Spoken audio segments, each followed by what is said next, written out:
আসসালামু আলাইকুম, সবাই কেমন আছেন? অনেকদিন পরে ব্লগ নিয়ে আসছি। আসলে এখন ব্লগ ছাড়তে ইচ্ছে করে না।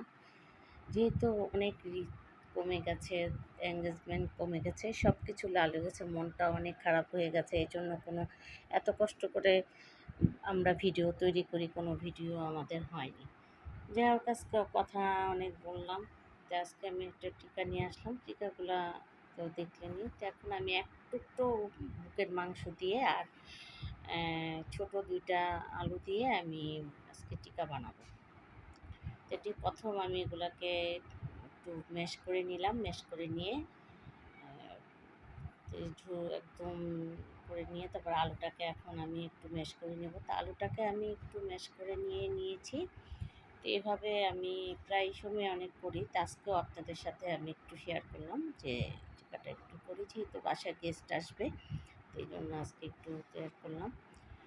তো এখন আমি আলুটাকেও ভালো মতো করে ম্যাশ করে নিয়েছি। ম্যাশ করে নিয়ে তারপরে এখানে ভালো মতো করে মেখে নিব, যেমন আলু আর মুরগির মাংসটা যেমন একসাথে মিশে যায়।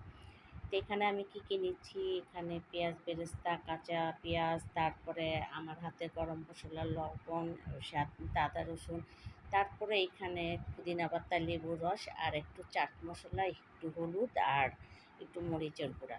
চাট মশলাটা অবশ্যই আপনারা একটু দেওয়ার চেষ্টা করবেন। এটা দিলে একটু মনে করেন যে খেতে খুবই ভালো লাগে, অনেক মজা লাগে।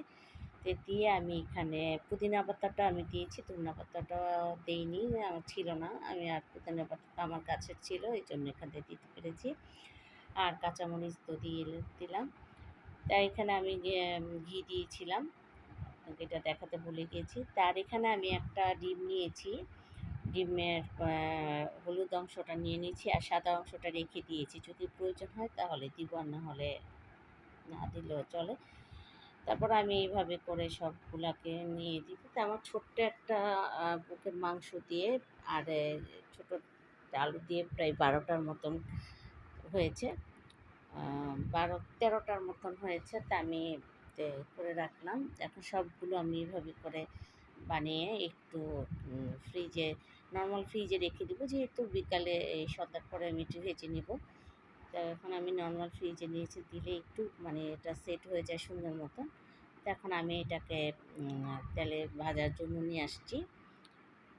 তেলে আমি প্রথমে একটা দিয়ে রাখবো, সাদা অংশটা ছাড়া কেমন হয়, তো এটা ভেঙে যায় না। তো যদি আপনাদেরটা মনে হয় নরম হয়ে গেছে, তো একটু ব্রেড ক্রাম্ব দিয়ে নেবেন বা পাউরুটিটা একটু গুঁড়ো করে দিয়ে দিবেন।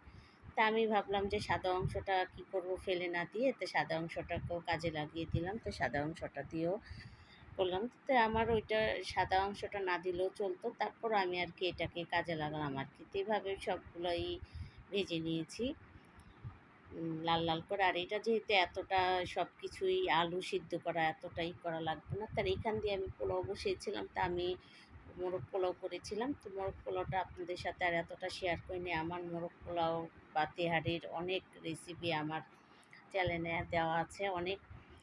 তারপরে তো আমি এখানে পোলাওটা আমি একটা দম দিয়ে দিয়েছিলাম।